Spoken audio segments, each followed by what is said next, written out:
Assalamualaikum warahmatullahi wabarakatuh. Saya Fitriya Heldayati, mahasiswi Program Studi Kesehatan Masyarakat.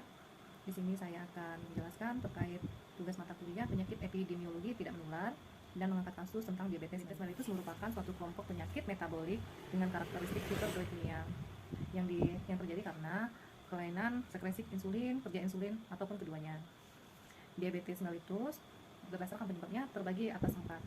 Yang pertama, diabetes mellitus tipe 1. DM tipe 1 ini di tubuh tidak memproduksi insulin sama sekali dan tergolong penyakit autoimun dan banyak juga menyerang anak dan remaja. Yang kedua, DM tipe 2.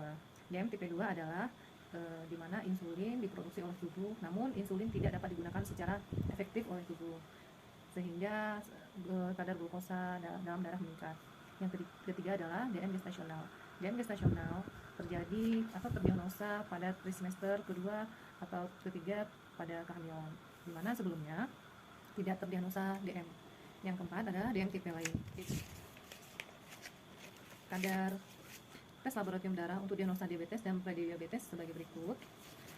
Untuk tes di HbA1c, orang yang terkena diabetes, angka hasil HbA1c-nya besar sama dengan 6,5%.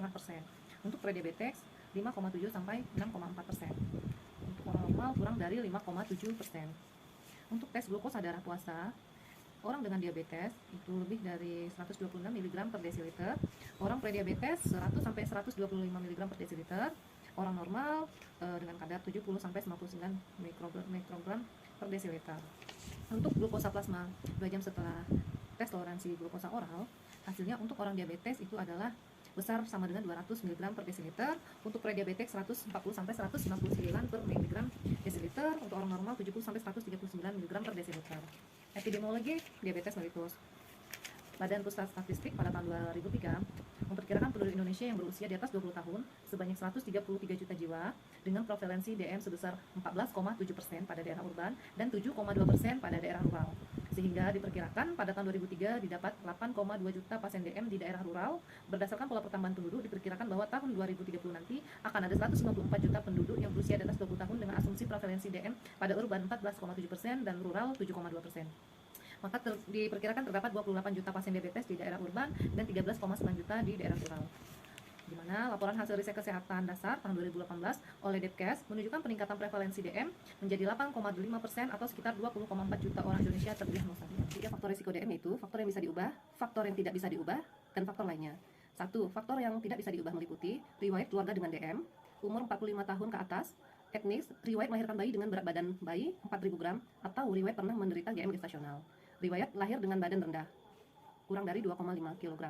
Resiko DM yang dapat diubah, indeks massa tubuh yang ideal adalah besar sama dengan 25 kg per meter persegi, atau lingkar perut pada wanita besar sama dengan 80 cm dan pada pria besar sama dengan 90 cm.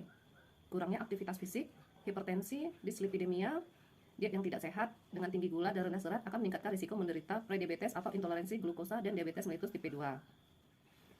Faktor lainnya yang terkait dengan risiko diabetes adalah penderita PCOS, penderita sindrom metabolik yang memiliki riwayat toleransi gula terganggu atau glukosa darah puasa terganggu sebelumnya, memiliki riwayat penyakit kardiovaskular seperti stroke, penyakit jantung koroner, atau peripheral arterial disease.